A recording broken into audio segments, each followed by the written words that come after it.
चीन के चांगचुंग नामक प्रदेश में एक मठ था, जहाँ के महंत काफी ज्ञानी और कर्मठ थे। एक दिन उन्होंने अपने शिष्यों को बुलाकर मठ के लिए भगवान बुद्ध की एक मूर्ति बनाने का निश्चय किया।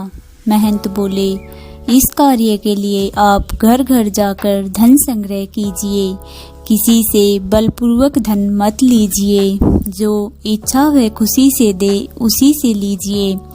शुभ कार्य हेतु धन संग्रह भी शुद्ध तरीके से होना चाहिए।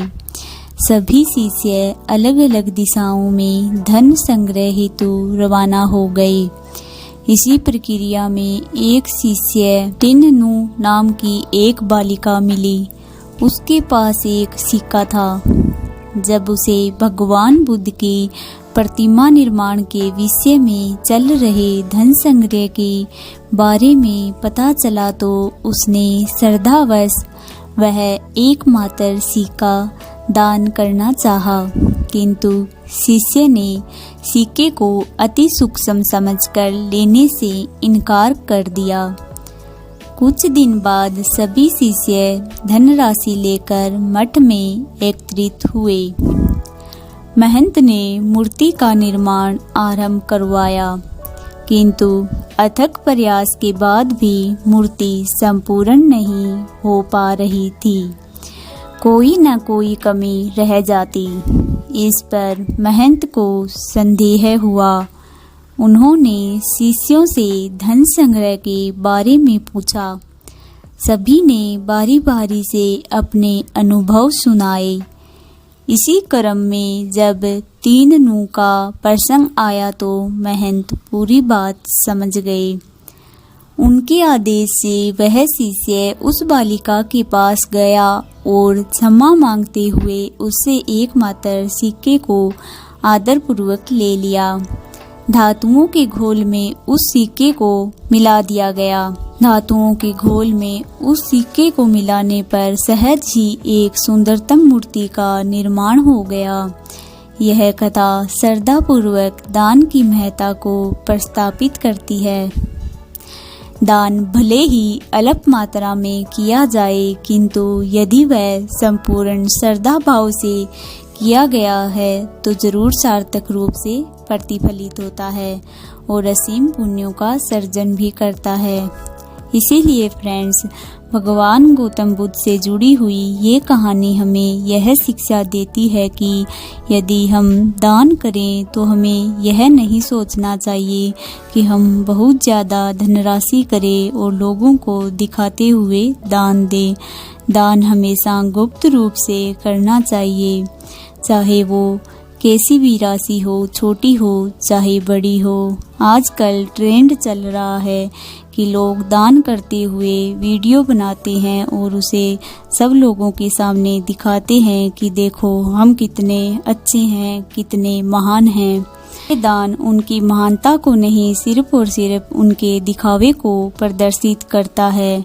कभी भी दान का दिखावा नहीं करना चाहिए। जरूरतमंद को हमेशा उनके ज़रूरत के हिसाब से वस्तुएं देनी चाहिए। उसमें कोई दिखावा न करें कि मैं लोगों को दिखाते हुए दान दूंगा। इसीलिए जो भी कार्य करें पूर्ण रूप से दिल से करें और भगवान को समर्पित करते चलें। हमें यह सोचना चाहिए कि भगवान ने हमें इतना काबिल बनाया है कि हम किसी को कुछ देने का सामर्थ्य रखते हैं। किसी को देने से पहले ऐसा घमंड नहीं करना चाहिए कि मैं इतना सामर्थ्यवान हूँ कि किसी को दान दे रहा हूँ।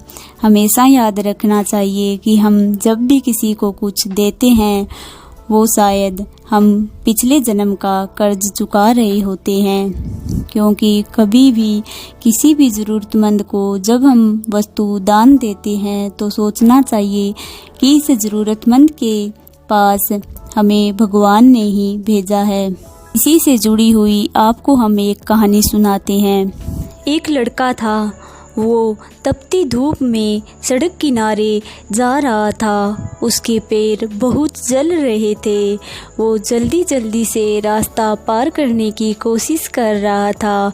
वो लड़का बहुत गरीब था। उसके पैरों में चप्पल भी नहीं थे और वो बहुत ही दुखी दिखाई दे रहा था। एक सेठ की नज़र उस बालक पर पड़ी। सेठ को दया आई कि कैसे उसकी मदद की जाए।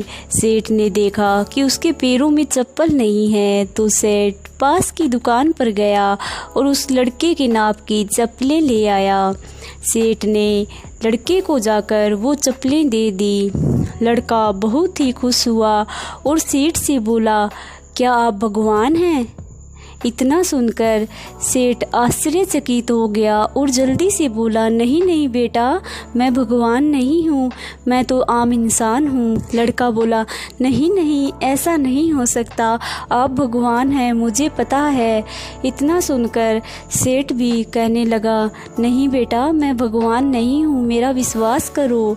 तो लड़के ने कहा, अगर आप भगवान नहीं हैं तो आपने मुझे चप्पलें कैसे दी? मैंने आज सुबह ही भगवान जी से प्रार्थना की थी कि आप प्लीज़ प्लीज़ मुझे चप्पलें दे दो, मेरे पैर बहुत जलती हैं इस धूप में। इतना सुनकर सेठ की आंखों में आंसू आ गए और उन्होंने सोचा कि शायद भगवान ने इसकी प्रार्थना सुन ली और मुझे माध्यम बनाकर इसकी मदद के लिए भेजा है। इतना समझकर सेठ ने उसके सिर पर हाथ फिराया और बोले, बेटा, मैं भगवान नहीं हूँ, लेकिन भगवान ने मुझे तुम्हारी सहायता करने के लिए भेजा है। भगवान ने तुम्हारी प्रार्थना सुन ली थी और मुझसे कहा था कि उस बच्चे को चप्पलें दे आना, इसीलिए मैं भगवान का भेजा हुआ दूत हूँ। बच्चा यह सुनकर बहुत खुश हुआ और सेठ जी के चरण छूकर खुशी से चप्पलें पहनकर झूमता हुआ अपने घर की तरफ अपने परिवार को चप्पलें दिखाने के लिए दौड़ गया। लेकिन सेठ के मन में ये बात घर कर गई कि देखो कैसे भगवान हमें किसी की सहायता का माध्यम बनाते हैं और हम सोचते हैं कि ये सब कुछ हम कर रहे हैं। फ्रेंड्स, हम कुछ नहीं करते हैं, हम तो सिर्फ और सिर्फ माध्यम है। इसीलिए फ्रेंड्स, अगर आपको किसी की सहायता करने का मौका मिले तो बेझिझक उसकी सहायता कर दीजिए, बिना मन में घमंड किए कि मैं इतना सामर्थ्यवान हूँ।